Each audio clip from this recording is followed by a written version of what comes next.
There are some games that I feel like you should play even if you don't care about the genre that they're in.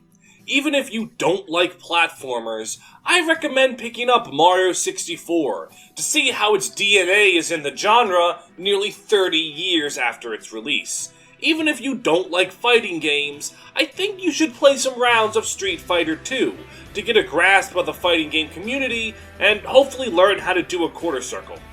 And even if you don't like horror games, I strongly recommend that you give Silent Hill 2 a shot, for its incredible story and atmosphere that still hold up despite 20 years of graphical improvements. Source: me. I cannot stand horror. I will get jump scared by dogs barking in the middle of the day, but I still love Silent Hill 2 to death. So come on down to the inviting town of Silent Hill, Maine, because it's worth remembering that Silent Hill 2 was a good game. Before we begin, I want to bring up 3 warnings. 1, these videos are about looking at an entire game from start screen to the credits rolling, so as such, there are major spoilers for the game. I know that Silent Hill 2 is 20 years old, but with the remake coming out soon, I know a lot of people are waiting to experience the story for the first time with that, so I wanted to give that spoiler warning. Second, Silent Hill 2 is a game that delves into incredibly dark topics. If you're uncomfortable with your media depicting blood, gore, vomit, child abuse, suicide, rape, pedophilia, or incest, then please, click away and watch something else. I will not take any offense, and nor should you feel bad for needing to not watch. And third warning, if you don't like, comment, and subscribe, your life is about to experience graphic depictions of my boot up your ass. With that out of the way, let's get into it. Actually, we're not going to get into it, because before the game even begins, it does something I really like. Have separate difficulty options for combat and puzzles. Silent Hill, being a horror game, has a ton of creepy creatures that you have to fuck with, and changing combat difficulty will adjust how much damage they deal, ranging from taking the horror out of the game completely, or having this game's equivalent of a Goomba become Nemesis. And the puzzle difficulty can range from put the square into the square hole to solving the Millennium Prize problems. Letting players choose these separately is cool in my opinion. And for reference, I put the combat on normal and puzzle on hard, because my mommy tells me I'm a smart boy. The game begins with our protagonist, James Sunderland, looking into a bathroom mirror, and we immediately get our spooky setup. His wife, Mary, sent him a letter, telling him that she's waiting for him in their special place in Silent Hill. Problem, his wife has been dead for 3 years, dying of an illness. But drawn by the letter, James decides to set out for Rosewater Park, a place where he and his wife would spend entire days just loving each other's company and looking out at the water, and he heads there to look for his dead wife. So immediately, we have a solid setup. The only thing scarier than dead people talking to you is tank controls. Yeah, Silent Hill uses tank controls, a control configuration that I know people used to really dogpile on, but I don't see it talked about much anymore. Basically, movement isn't as simple as up moves up. Holding forward makes James move in the direction he's facing. So if he's facing left, up moves you left, etc., etc. For someone who's used to more modern controls, this can be a little clunky, but after some getting used to, it's really not that bad. Not saying tank controls are perfect, but they're really not that hard to understand. Unlike, tank controls. The first thing James finds in this fat vape rip of a town is a woman in a graveyard named Angela, a nervous woman who startles easily and apologizes for being startled. She warns James that he shouldn't go into town, as it's way too dangerous, though James remarks that he's going to go anyway, leading to her yelling at him that she's not lying about the danger. Keep her strange reactions in the back of your mind for now, but regardless, James says that he doesn't care about the danger, as he has to find someone there.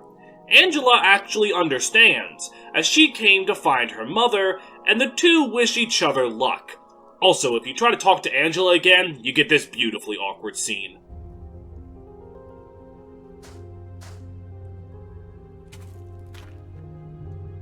Aren't you looking for someone? That's right. I just love how awkwardly that scene is voiced. Anyways, I take a brief moment to take stock of James's inventory. All he has is the letter from Mary and a picture of her. I take a moment to look at the photo, and then I go to take a long walk before anything else happens. This serves several purposes. It gives the player time to get used to James's movement before there's any threats, and lets you absorb the atmosphere. There are all kinds of subtleties to make you uncomfortable. The fog that's so thick you can hardly see, the background music being this foreboding tune, the giant blood splatter on the road, the sheer emptiness of the environment, all these little Wait a minute. Now, because James's love for his wife is suffocating, he decides to go further into the town instead of piecing the fuck out at the giant blood splatter. He follows a figure he saw in the fog to a dead end, where it's revealed to not be a person, but instead some kind of monster, known as the Lying Figure. James picks up a nearby 2x4 and starts defending himself. Combat in Silent Hill is pretty simple. You press R2 to ready your equipped weapon, and X to attack with it. After taking way longer to remember how to play the game than I should, I defeat the Lying Figure and get the radio. Though it seems to be trying to tell James something, it's mostly just cut up static and he puts it away. The radio exists to warn the player of enemies. Its static will go off if a threat is nearby. I turn it off though, thinking that the noise of the radio attracts enemies. I am, in fact, wrong as shit. I'm confusing it with the flashlight that's picked up later. The light of the flashlight will draw enemies' attention. The radio does not. It literally has no reason to be turned off, and I turned it off for longer than I care to admit.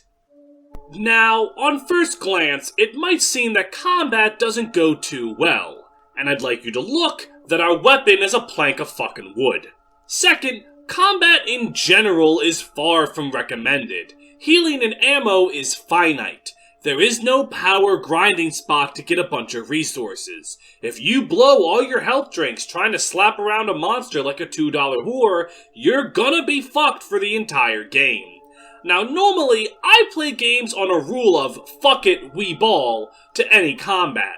But in Silent Hill, James will not be fucking ballin', he's gonna be running away like a little bitch. Because he is, and I can't blame him given the shit he has to fight. The proper levels of this game have tight corridors that makes fighting something you might be forced to do, but in the streets of Silent Hill, there's plenty of space to deploy the secret Joestar technique. The goal here is to meander around the town aimlessly, I believe some people call that exploring, in hopes to find a way to Rosewater Park. Crawling around are just some lying figures. They're easy to avoid, their only attack is to spit venom, and littered around the ground are also some various pickups. You only have a small bit of Silent Hill available, so before long you'll stumble across a van with a save point in it. This guides you to Bar Neely's, which will have a message which is some kind of symbolism, I'm sure, and I also don't care about it right now, and a map that will take you to a dead end with a key. In that dead end, I got jump scared by an enemy coming out from under a car. Yep, that's all it takes to get me to jump. And finally, we can get a key to the game's first level, the Woodside Apartments. You gotta love horror games. Platformers' first levels are usually some kind of simple green hillside. RPGs' first levels tend to be basic mazes in caves or forests. But Silent Hill 2's first level? Section 8 housing. The Woodside Apartments offer a very simple introduction to how Silent Hill 2's, and really how the series in general's, gameplay works. You find a map immediately upon entering, marking the apartment complex as having 3 floors with a bunch of rooms. Not every door opens. In fact, most of them don't because they're locked or just completely unopenable in the first place. So you start running around going, do you open? No. Do you open? No. Do you open? Yes! Oh no, it opens! Along the way, you'll be solving puzzles and surviving against the enemies. Unlike in the outside, indoors combat is kind of worth it. It's a lot harder to avoid enemies for one thing, and for another, enemies don't always respawn. How often they will depends on your difficulty, but normally a dead monster will stay a dead monster, and if it does respawn once, it won't respawn too many times. So if it's possible, clearing out enemies indoors is kind of worth it to make traversing the area easier. So the apartments are fairly simple to navigate. It's 3 floors connected by a stairwell. Exploring the second floor yields us the flashlight, which does exactly what you think a flashlight does. This also triggers a new enemy, the mannequin, whose gimmick is that it responds to the flashlight stronger than other enemies. Any enemy will be alerted by the flashlight, but the mannequins will be especially drawn to it. Going up to the 3rd floor has James reach for a key through some bars, until a little girl comes along and kicks it away from him and laughs at him. Ooh, if only I had a gun, I would shoot that child. Whoa, what do you know? Fun fact, that gun is in such an out-of-place shopping cart as a commentary by the Japanese developers on how easy it is to get a gun in America. Good thing that problem's been fixed in the 22 years since this game came out. Getting the gun triggers an event on the 2nd floor. James hears a horrific scream and goes to investigate, seeing this guy. You gonna move? No? I'll just leave you be. James discovers a dead body. But who gives a shit about that? More importantly than that schmuck, he discovers a key to room 202, where he discovers a key for the clock in the room with the dead guy. Silent Hill really loves giving you a key as a reward for a key. It's then we get a puzzle. We need to change hands of the clock to the right position to be able to progress. The answer is on the wall across from it, with 3 clock hands labeled Henry, Mildred, and Scott. If you're wondering what that means, just look at the first letter of every name. Henry is H for hours, Mildred is N for minutes, and Scott is S for seconds. It's not that complicated, but don't worry, there's a much harder puzzle in just a moment. Then, we get a sequence of cutscenes showing off a bunch of recurring characters, starting with Pyramid Head. We saw him in the hallway earlier, and now he's killing some mannequins, causing James to panic and hide in a closet. But, James, your flashlight's on. James, the flashlight. James! Well, Pyramid Head fucks off, and then we get a key to the courtyard, where there's another coin in the middle of a pool, and I grab it in the most sophisticated and intelligent way possible by running forward and mashing the X button. After that, we get to find our next person, Eddie, who's puking in a toilet. There's a dead body in the fridge of the room he's in, though he assures us it wasn't him. Yeah, because the dude vomiting his guts out into the toilet for his first scene sounds like a guy capable of murder. We kinda just leave him to his devices, and from there, we pick up canned juice, which we throw down a garbage chute to weigh down a trash bag with a coin and a newspaper article in it.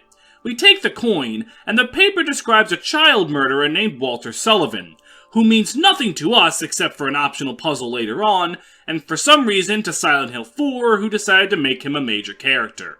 After that, we go to where Angela is, behind a pristine white door. Oh boy, more symbolism! Angela is holding a knife, looking as if she intends to fill herself with enough stab wounds that Brutus would tell her to calm down. James stops her though, and when Angela tries to insinuate James is fucked up like her, he staunchly refuses. The two then have a talk about what they're looking for. Angela sadly doesn't know Mary at all, and she asks James to take the knife from her, feeling afraid about what she might do if she holds on to it.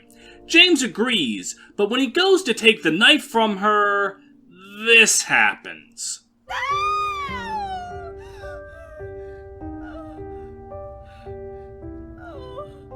I'm sorry. I feel bad.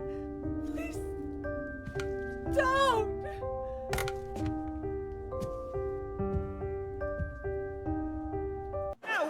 have time to unpack all of that. From Angela's room, I get the third and final coin. It's a coin named the Prisoner with a woman on it, and from this, we can do the coin puzzle.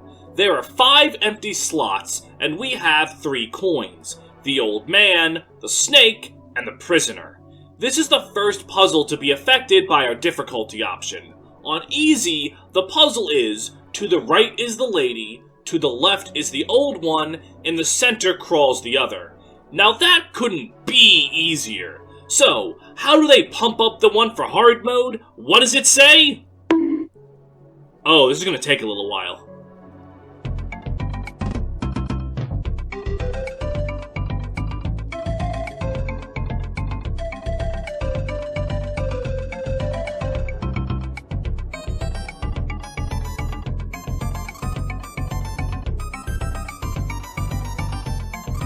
From the coin puzzle, we get a key, and with that key, we can open up a room that has a key, and with that key, we can enter our first boss, Pyramid Head.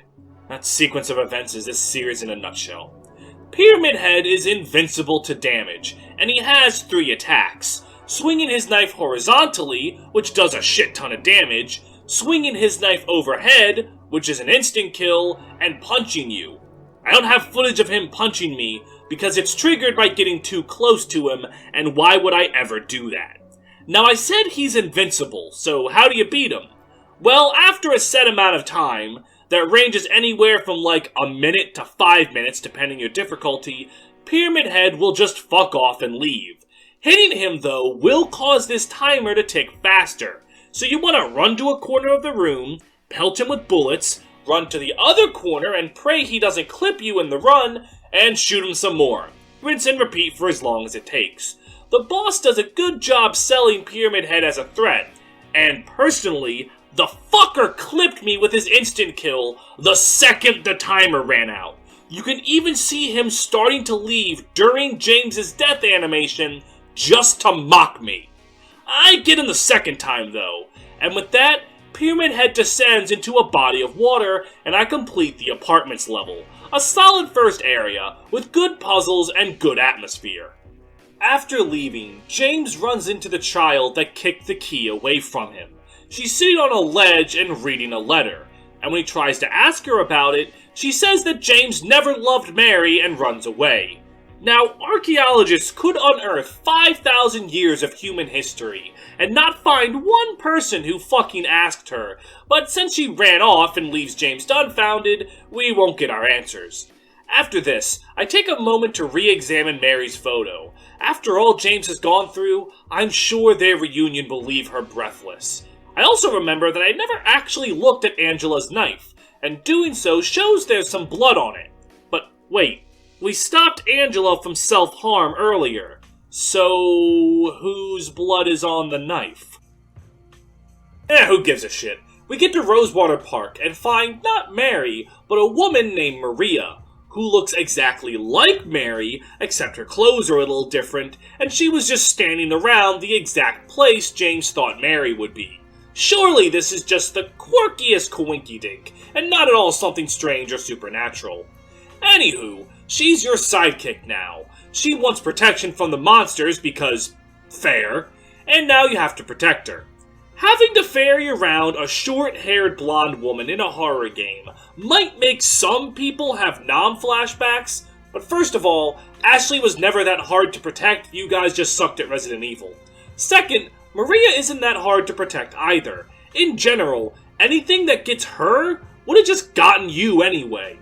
The objective is to get to a boat to get to the hotel on the other side of the lake. Since Mary wasn't at Rosewater Park, James figures this could be the special place she mentioned. On the way, James finds a metal pipe. This is a strict upgrade to the wooden plank as a melee weapon. There's no reason to ever use the plank over this. And then he finds a bowling alley. Inside, Eddie's chowing down on some pizza, and he's talking to... Wait, who the fuck made that pizza for... Anyways, he's talking to the little girl. He says that he was running from the cops before coming to Silent Hill, though he assures the girl that he didn't do anything wrong. The girl, who we now know is named Laura, asks Eddie why he wouldn't just apologize if he did something wrong. and Eddie tells her that no one would ever forgive him.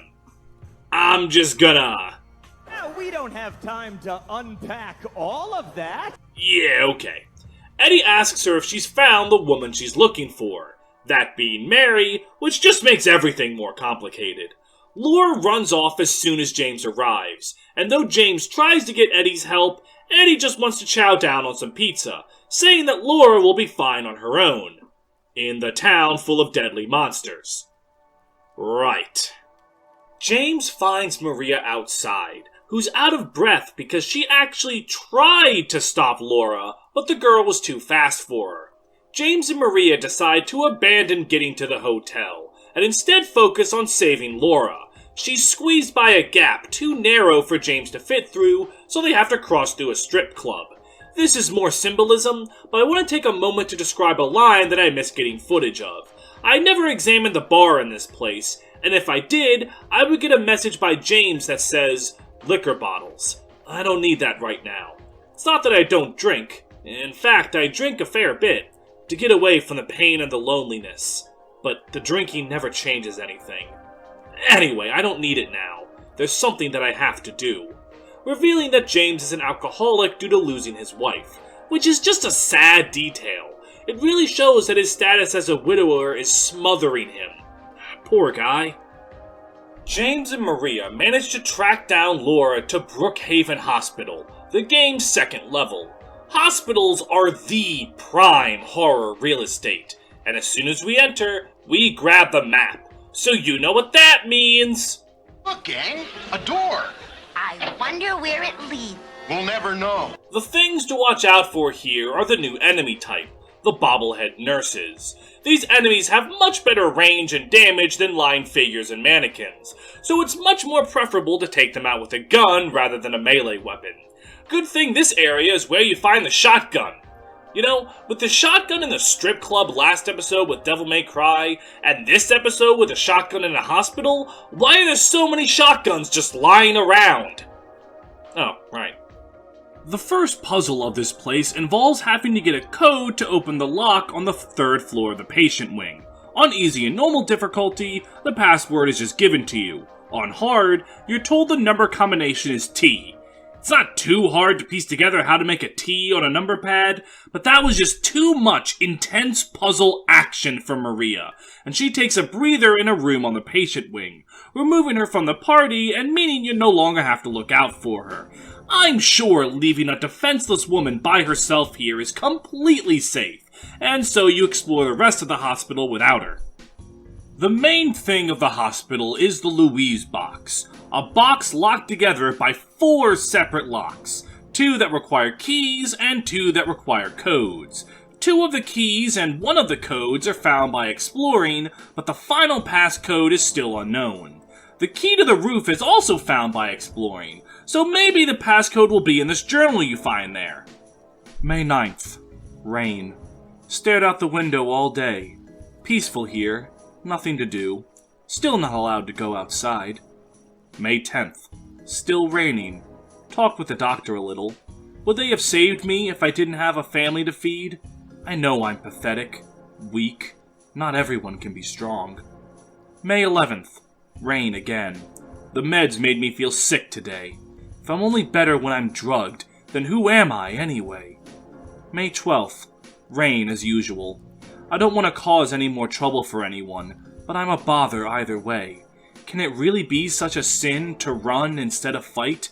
Some people may say so, but they don't have to live in my shoes. It may be selfish, but it's what I want. It's too hard like this. It's just too hard. May 13th. It's clear outside. The doctors told me I've been released, that I've got to go home. Now, why did I just read you that incredibly depressing journal about a suicidal patient? No reason! Haha, don't worry about it, silly. Get jump scared by Pyramid Head. Fraggle, fraggle!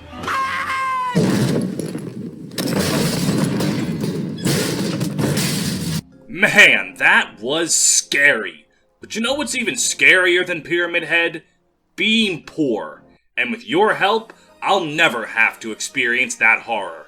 That's right, I have a Patreon.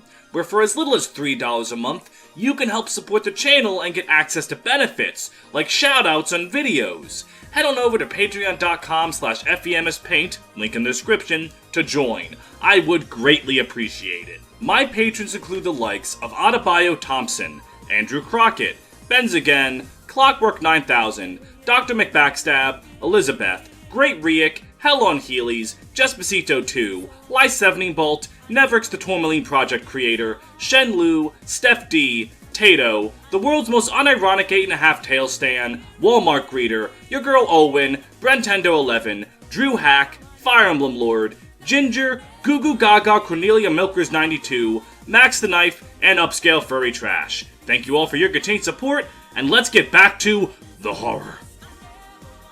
The horror of my friends who looked over the video. I would like to thank my friend Alexa. He looked over the video, made sure everything was going exactly as it should. Thanks, buddy. And then there's my friend Guy, who's been doing the exact same thing for me since 3 years at this point. Thank you very much for your help, and now we can get back to the horrors of a small American town.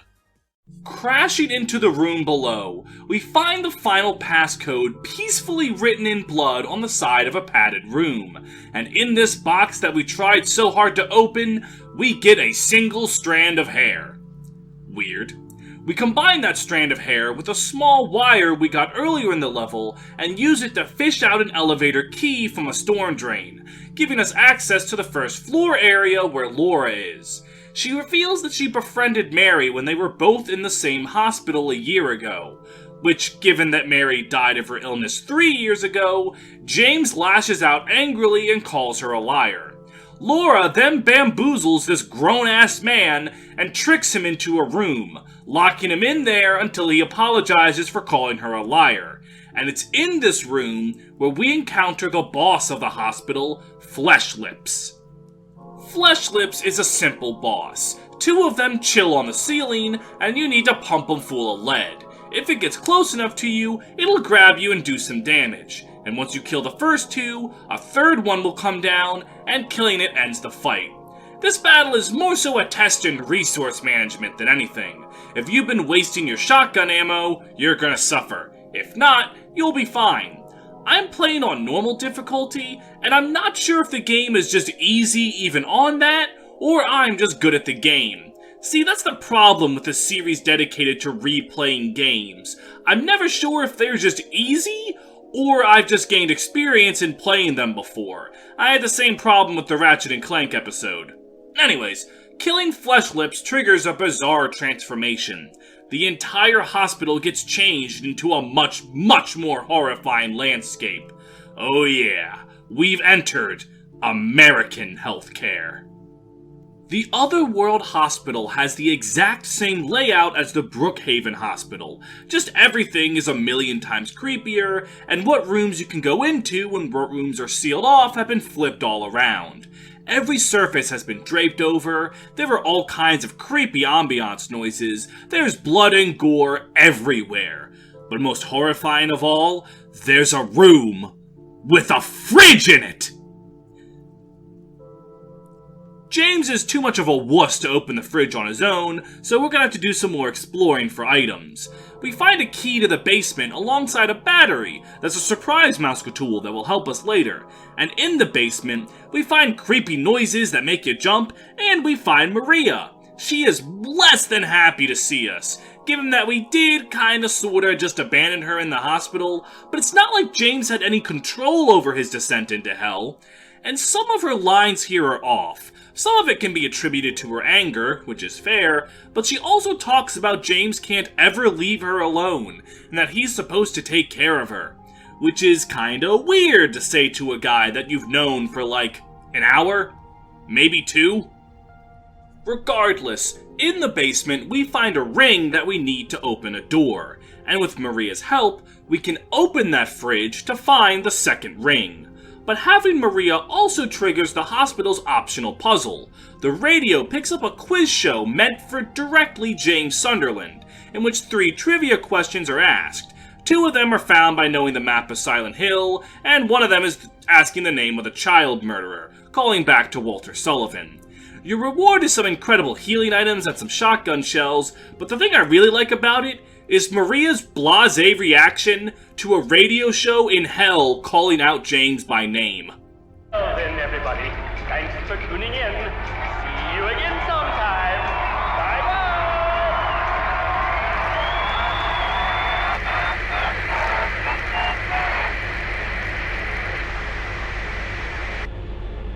What was that? From there, we put 2 rings on a door to unlock it and enter a long, narrow hallway. This is honestly a very frightening set piece, as you're running down the hallway when suddenly you hear, and then see, Pyramid Head behind you. Naturally, this means the player would start to run, and James's running speed is faster than Maria and Pyramid Head. So you, likely without even thinking, leave Maria to Pyramid Head's clutches, and as James reaches the elevator, Maria gets stuck on the other side, and Pyramid Head catches up and takes her life. James collapses on the ground, and the music makes this whole thing gut-wrenching. Maria really didn't have much screen time to this point, but the strong atmosphere, music, and animation makes you feel like you lost someone you've known for a much longer time. But James doesn't have time to sit in grief. He eventually collects himself and moves on, finding out how to get access to a boat that can take him to the hotel where he hopes Mary is waiting for him. The hospital is honestly a great location. While it doesn't have a puzzle as neat as the coin puzzle, it makes up for that with fantastic atmosphere and story beats. It's just another solid part of the game. The run to the key and wrench to open up the next area is really unsettling because Silent Hill has fallen to night. Darkness is a simple but effective method of making a place spooky and to drive a Kingdom Hearts player crazy. But since it's still Silent Hill streets, it's very easy to just run around everything and never really be in danger. Scattered throughout Silent Hill are more health and ammo pickups if you happen to find them. And fun fact, I actually stumbled across the tutorial guy who explains how to finish off enemies with memos on the ground. A little late for me to find him for the first time, but kinda funny that I did. I also get back to the bar. I think I'm ready to care about the symbolism in the cryptic message. Oh wait, there's a new message on the wall!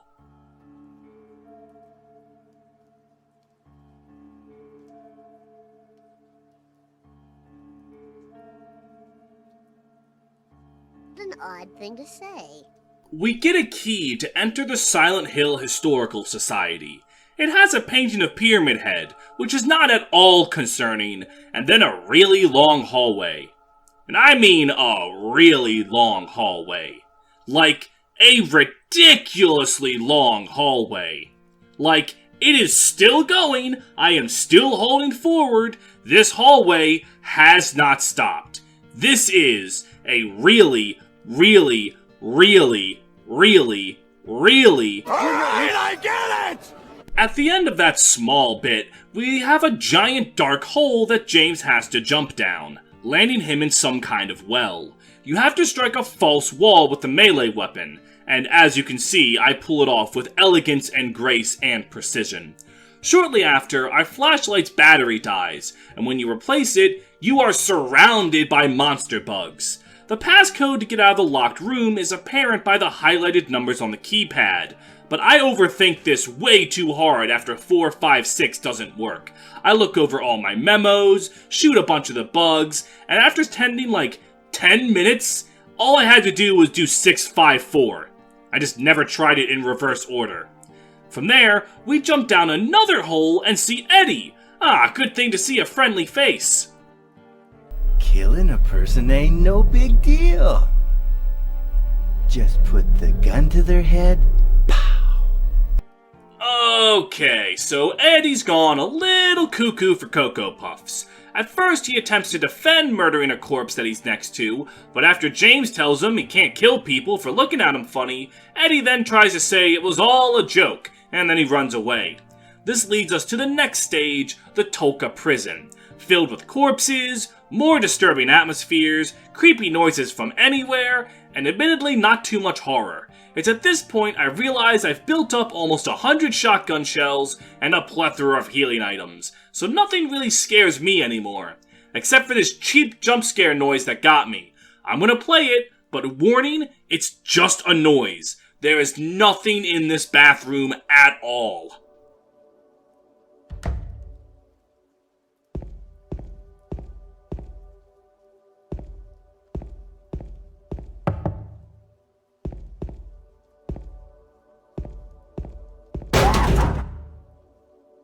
That shit got me to jump, and I hate it.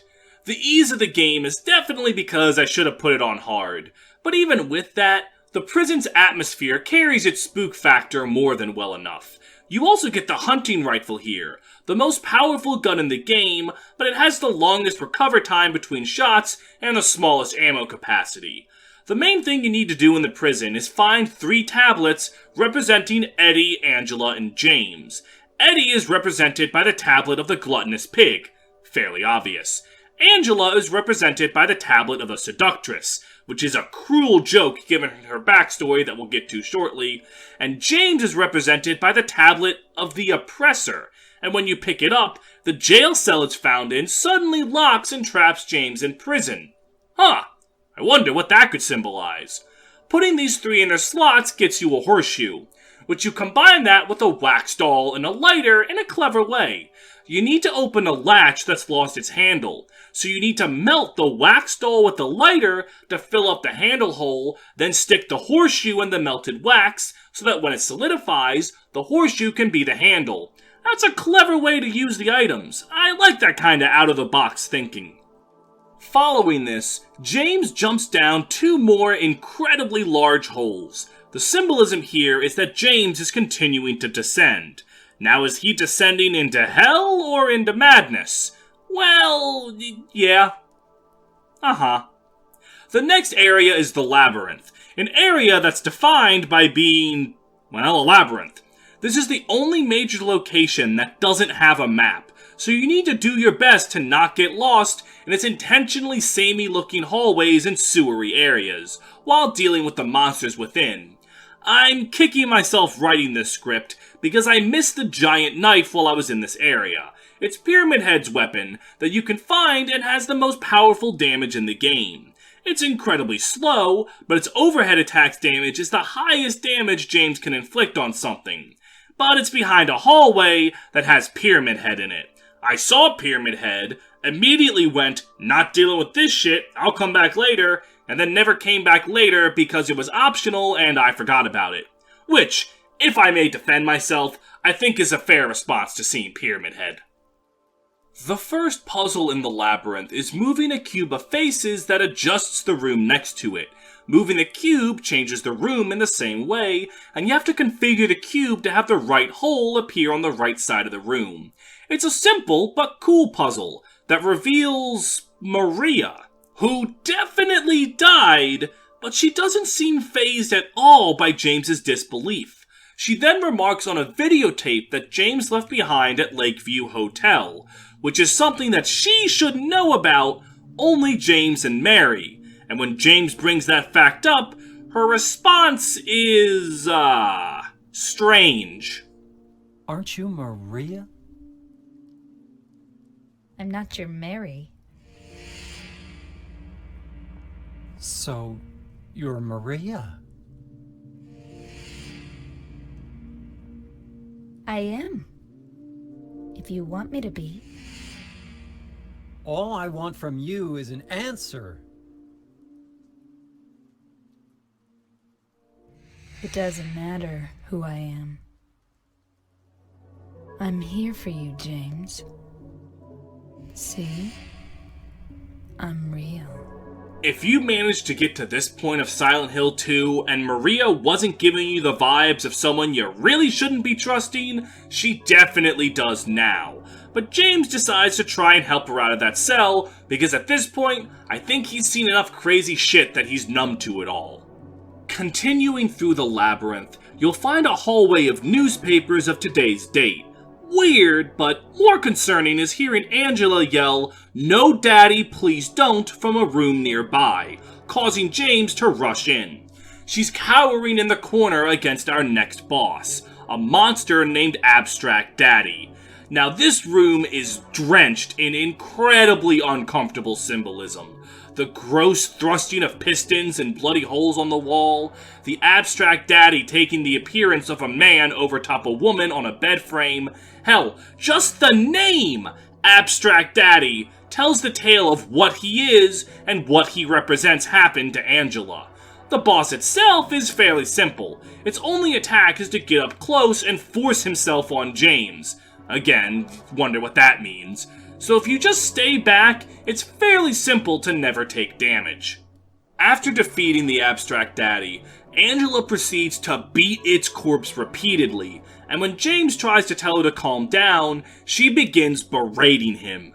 She starts going off, saying how James is probably like all men, who only ever talk to women to fuck them, and how he could just make it easier by forcing himself on her like her father, because he, like all men, are disgusting pigs. And I take offense to this, saying that all men are rapists. I've never raped anyone. I've only been a YouTuber for 3 years. You need at least 5 years seniority before you can get away with that. Anyways, Angela then degrades James further, saying how he probably just ditched his wife for someone else because he didn't love her, and Angela leaves James there to stew over her harsh words. The whole boss and scene here are uncomfortable in all the right ways. It's hard to stomach what you've witnessed, and it's painful to see Angela fall into insanity. But sadly, her story isn't done yet, so I'll hold off on elaborating on it, even if you can probably piece together all of it by now. Following the boss is my favorite puzzle in the entire game. In one room, you're given 6 hung criminals who have committed different crimes. By reading a riddle, you'll learn that one of the 6 men was innocent of his crime, and you need to pull his corresponding noose to cause a key to appear in the process. If you get it wrong, the hallway between the corpse room and the noose room will be full of enemies. So with that punishment for failure, let's look at our corpses. We have a counterfeiter, a murderer, an embezzler, a swindler, a kidnapper, and a bodily injurer. Now, hanging the murderer I get, but I don't know if death is an appropriate response to those other crimes. Nevertheless, like the coin puzzle, it's time for some intense puzzle solving action!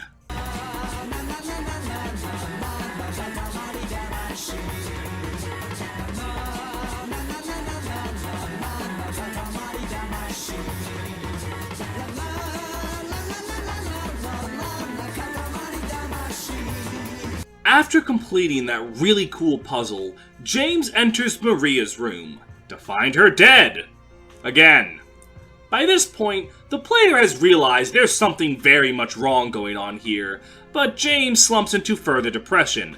But don't worry, not to spoil anything, but this death is just as permanent as the last one.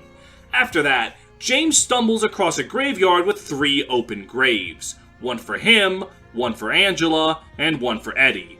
After jumping into his own grave, James reunites with Eddie, who's officially gone off the deep end. He starts going off about his life of abuse, how people were always making fun of him and ridiculing him, and now his paranoia has consumed him, to the point that he says he'll kill anyone who makes fun of him. Now, if you're James, and you just heard a lunatic with a gun say that, would you, A, do anything other than insult him, or B, insult him? From now on, if anyone makes fun of me, I'll kill him. Just like that.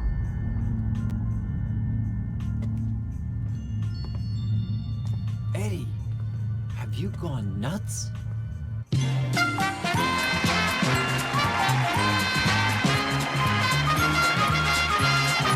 The boss fight with Eddie is supposed to be about dodging his gunfire and then counterattacking with your own after he's fired. But I have a hunting rifle and a bunch of healing items, so I look Eddie dead in the eyes and tell him I can tank more bullets than him. Which is true, causing him to run away to another room, and I have to run after him. Oh wait, hold up, there's some more ammo on the ground. Yeah, okay. Okay, the room is fully looted, let's go get him! Eddie recalls a story about how one of the men who mocked him pushed him too far one day, and Eddie not only shot and killed the man's dog, he also shot off his kneecaps, a huge blow given that the man was a football player. James tries to tell Eddie that he needs help, but Eddie mocks him, saying that Silent Hill called James to it for a reason. He says this to show that he and James are one and the same. This fight takes place in a meat locker, and you're supposed to do the same thing in Phase 2 like in Phase 1. Take cover and time your counterattacks, but again, I just face-fuck the bullets because I am a superior being. Eddie then collapses to the ground and dies, and James is taken aback. It was in self-defense, sure, but this is the first time he's killed a human being. This is the first time he's killed... This is the first time he's killed a human being. But like with all the other tragedies, James has to soldier on. But he does start to wonder if Mary really did die 3 years ago. Perhaps because he's starting to believe Eddie's words. After this is a long canoe ride to the game's final location, the Lakeside Hotel. And at this point, I'm going to take a moment to explain what Silent Hill is. It's a town in Maine that has the power to act as a gateway between realities, known as the Fog World, where most of the game takes place, and the Other World, which is the hospital and the more hellish landscapes. Why can the town do this? Well, take your pick. It was built on Native American holy ground, and then those Native Americans were wiped out. There's a satanic cult called the Order trying to revive their god on it. Simply put, it's got a lot of reasons to be fucked up.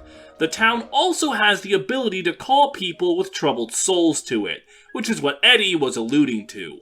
While the Fog World is a fucked up hellspace that's mostly uniform for everyone involved, I say mostly because it has the power to make an individual's thoughts become manifest, the Other World is unique to the person experiencing it.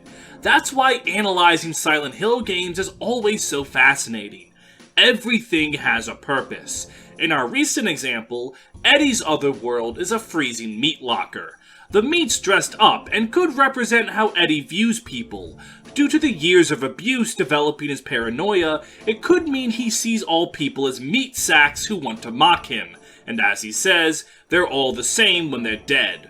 Or it could be that the large meat sacks are his own body dysphoria due to the weight he's been bullied over. You could theory craft for hours, and the creators support this. There are tweets and interviews encouraging the discussion and analysis of the series, and all they tend to say is what a design was intended to mean, which isn't always what people think. It's the kind of thing that makes replaying the game and thinking about its content super fun to do. So now that you understand that, you might be asking yourself, what sin is Angela here for? What about Laura and Maria? And why is James here? Anyways, we arrive at our final destination, the Lakeview Hotel. The goal of this area is to reach the hotel room James and Mary stayed at and play the videotape James left behind. And to do that, you need 3 music boxes to get a key to the 3rd floor. The first thing you'll find inside the hotel is a jump scare of a piano suddenly playing. But it's just Laura fucking with us. Laura finally shows James the letter she got from Mary. It was given to a nurse to give to Laura after Mary had passed on, but Laura stole it. Mary tells Laura a few things. That she's going to a faraway place, and she's sorry she couldn't be around longer. She tells Laura to be kind to James. She knows that she isn't a fan of him, but says that James is a kind man beneath all his gruff. She wishes Laura a happy 8th birthday, and laments that she couldn't be around long enough to adopt her. James asks Laura when her 8th birthday was, and she says it was a week ago, confirming James's doubts. Mary couldn't have died 3 years ago. This scene explains most of what we needed to know about Laura. Unlike the rest of the cast, she wasn't drawn to Silent Hill due to some kind of sin. She misunderstood Mary's statement about being in a faraway place. Mary meant it as dying and going to heaven, but Laura thought she meant that she was in Silent Hill, the place she loved so much. This is also why Laura never encounters any monsters. The whole time, she's just been in the actual Silent Hill, not the fog world or other world like James and the rest. Laura then runs off to find another letter she dropped, and with that, it's time to do the gameplay loop one final time. After you use a key to open up a briefcase that has only a single key in it, we find our way to an elevator, but James's items are putting him over maximum capacity. This means you have to get rid of every item in your inventory to go to the employee area. You make yourself completely defenseless. This leads to a very tense section where death could be waiting for you around every corner, but that's not what I want to talk about. This section has the strangest item sequence in the game, and arguably the strangest in any game, period. You find a safe that has not only the videotape you need, but also a can opener. You use that can opener to open up a can of light bulbs, which you then plug into a lamp in a bar so you can see a door to unlock it. There are so many absurdities there. Why is there a can opener in a safe? Why are there light bulbs in a can? Why does James need a flashlight to unlock a door? Has he never used a key in the dark? Just feel for the damn keyhole. This whole thing is weird. Now, the reason you need to go through that hellscape is you need to pick up the Snow White music box, the tape, and a thing of thinner. You use the thinner to remove paint from a photo to show you the password for a suitcase containing the final music box. And my fun 4-letter password is... oh, well, that's good. You then have to put them in 3 slots corresponding to a riddle. So you know what that means.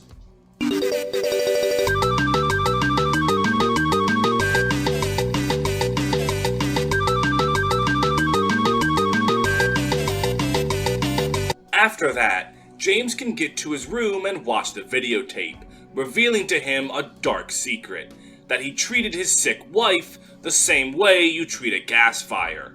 You smother it until it stops. This is the big reveal of the game. James isn't some innocent man looking for the love of his life. He's a murderer. He killed his sick wife on her deathbed. However, thanks to the incredible power of the human mind, he blocked out the memory of his crime, and that's why Silent Hill drew him in, to force him to remember. Now, he makes no attempt to hide this anymore. He tells Laura up front of his crime, and causes her to run off, and with that, the hotel contorts and changes, and we've entered the final area, the Fog World Hotel. Now, the biggest question is the why. For what reason would James have killed his wife? Why would he do that to someone he loves? Well, the answer eludes us for now, as we have to traverse the dilapidated hotel. There were no enemies here, it's just atmosphere and story beats for now. We find some headphones explaining the moment James found out that Mary was dying, and the doctor gives her 3 years. This is likely where the Mary's been dead for 3 years thing came from in James's mind. It was 3 years since she got sick, which could be interpreted as when she became dead to him. Murking through the water leads us to a very sudden change of scenery, a staircase of flame, where Angela waits. She mistakes James for her mother, but eventually calms down and thanks him for saving her in the Labyrinth, but remarks that she wishes he didn't. She believes she deserves to suffer, revealing that her mother told her so. James tries to calm her down, but is unsuccessful. She asks for the knife back, and James refuses, knowing she intends to harm herself. Angela mocks him, saying that he's probably going to just use it for himself. James refutes this, but Angela ascends the flames, and this leads to, in my opinion, the most depressing line in the game. It's hot as hell in here. You see it too. For me, it's always like this. It's not quite apparent at first glance, but her letting the flames consume her is Angela committing suicide. Her story is that, as a child, she was violently abused and raped by her father and brother. and her mother, instead of helping her daughter, simply blamed Angela for her own abuse, leading to Angela becoming an incredibly introverted and scared woman.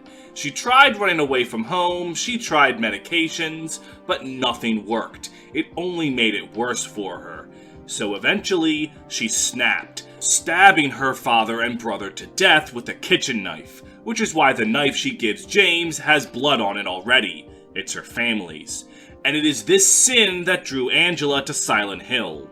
The sin of killing her rapist family, which I gotta have beef with Silent Hill for, because I do not think that should be a sin. That sounds pretty justifiable. But I guess because Angela saw it as a sin, due to her mother's abuse, Silent Hill saw it as one, leading to her death. Like Eddie, theory crafting about the symbolism in the game about Angela is part of the fun of looking back on Silent Hill. Knowing Angela's story from the start, I came to look at her early interactions with James and went, oh, that's why she's like that. There's also all the symbolism of the abstract daddy boss, which I went over, and another is that her other world is a burning hell, representing her feeling that she deserves to suffer.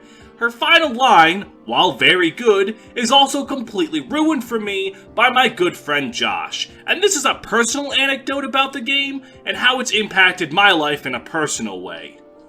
One of my best friends, Josh, was someone I knew since high school, and we remained close after graduation when he was diagnosed with leukemia. I would always make sure to message him and check up on him every day, ask him how he's doing and if he's alright. And given that he had fucking cancer, he was not okay and was in constant pain. But when I would express worry over this, he would just say, for me, it's always like this. So now, whenever I see this incredibly heartbreaking scene, I just think of him. I can't divorce his face from it. If you're wondering, he didn't die. He beat cancer like a fucking champion, but still, this scene has been ruined forever for him. With Angela's storyline completed, James runs into Maria, who's somehow alive again. And then Pyramid kills her, so she dies again. It's here that Pyramid Head's purpose is revealed. He was a manifestation of James's mind, created by Silent Hill to punish James. This is why he's around trying to kill him, but James isn't running from his crime anymore. He's going to face his guilt head on, leading to a 2-on-1 boss fight against a duo of Pyramid Heads. I love the symbolism here. Until now, Pyramid Head was invincible in all of his appearances, but now that James is facing his sins, they're vulnerable. Despite there being two of them, they share one health bar, so just run away, get a shot or two off, and then run away again and repeat until they die. Yeah, I'm kind of realizing that combat in this game isn't good, but then again, combat isn't really supposed to be good in a game like this, if that makes sense. After defeating them, we go down a long hallway while a conversation plays. James visits Mary in the hospital, trying to give her flowers. She then berates him mercilessly, telling him to fuck off because she doesn't deserve flowers or anything. But afterwards, she suddenly tells him to never leave her and asks her to help him. This conversation alludes to James's motive for killing her, the burden she placed on him physically and psychologically. Her constant bipolar mood swings took their toll on James, and eventually he stopped visiting her and started drinking heavily. His lack of visits are what prompted Laura to think he never loved her, by the way. Just before the start of the game, Mary was freed from the hospital, but not because she was better, it was because she had little time left, so she essentially was sent home to die. James was her caretaker, and after suffering all the mental abuse, well, like I said, Mary was sent home to die. The game doesn't really attempt to justify James as much as explain the abuse that led to his decision. Because, yeah, Mary shouldn't have been so abusive to James when he did nothing wrong to her, but at the same time, given what she was going through, no one should expect her to act in her right mind. James, Eddie, Angela, they're all victims in their own ways, but they also all shoulder some level of guilt for their actions. Honestly, what they really needed was a therapist and a support system. The story of Silent Hill 2 is honestly a giant poster board that says normalize therapy. I can get behind that. After that hallway, we have to deal with the true, final challenge. These really awkward stairs. For some reason, just going up the stairs are impossible without getting hung up on the wall several times. It is really weird, even speedrunners have trouble with it. At the top is Maria. She, like Pyramid Head, is born from James's psyche, meant to either torture him or fill the hole that Mary left. It's intentionally not very clear. But James rejects her, saying that like Pyramid Head, he doesn't need her anymore. And this leads to the final boss. Run away, shoot, run away, shoot. She does have this cool moth attack, but that doesn't really change the fight very much. Now before we get into the game's ending, I want to bring up the coolest part of Silent Hill 2 in my opinion, its ending system. Depending on the player's actions, your ending will be one of 3 endings: in water, leave, or Maria. The system is actually kind of complex, so I'll try to paraphrase it. It starts with a flowchart. Were you loyal to Mary? If not, you will always get the Maria ending. What does it keep track of to tell if you're loyal to Mary? It's how you act with Maria. Do you check up on her in the hospital? Do you try to see her dead body in the Labyrinth? Do you spend a lot of time walking with her in her segment when you protect her? Do you not accidentally bump into her? Do you ignore the conversation in the hotel when Mary was yelling at James? This gets you an ending where the final boss isn't even Maria, it's Mary somehow, probably Silent Hill being fucky, and in the end, James leaves with Maria, never accepting the sin of killing his wife and telling Maria she's the one he wants. But at the very end, Maria starts coughing, and James says this in a sinister tone. You'd better do something about that cough. The implication here is that James has learned literally nothing, and one day the cycle will repeat and he will kill Maria. But if you were loyal to Mary, which is done by not doing any of that Maria shit, and constantly examining the photo of Mary that James has, a second flowchart is looked at. Was James suicidal? If yes, you get the in-water ending. If no, you get the leave ending. In gameplay, being suicidal is done by not healing yourself when you're low on health. You're suicidal, death is welcome to you, so why bother healing? In gameplay, this is done by examining certain things. Angela's knife, the message in Bar Neely's telling James he's going to hell, the suicidal journal on the hospital roof, the idea being that the more James comes into contact with suicidal thoughts, the more they overwhelm him. And it ends with him taking Maria's body in his car and driving into the lake with it, finally taking her on that trip to Silent Hill she always wanted. And lastly, the leave ending is done by ignoring the shit out of Maria and making sure that you don't read any of the suicidal items and healing James when he's injured. Don't stay on low health for too long. In this ending, James leaves Silent Hill with Laura, implying that he will adopt her like Mary wished she could do and live his life for himself.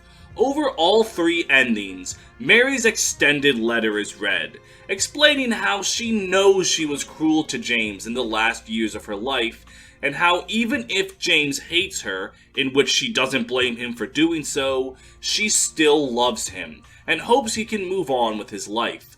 This letter either enhances the sweetness of the leave ending, or the tragedy of the in-water and Maria endings, and the voice acting really steals the show here, with Mary's voice actress really giving it her all in the narration. These last few years since I became ill, I am so sorry for what I did to you, did to us.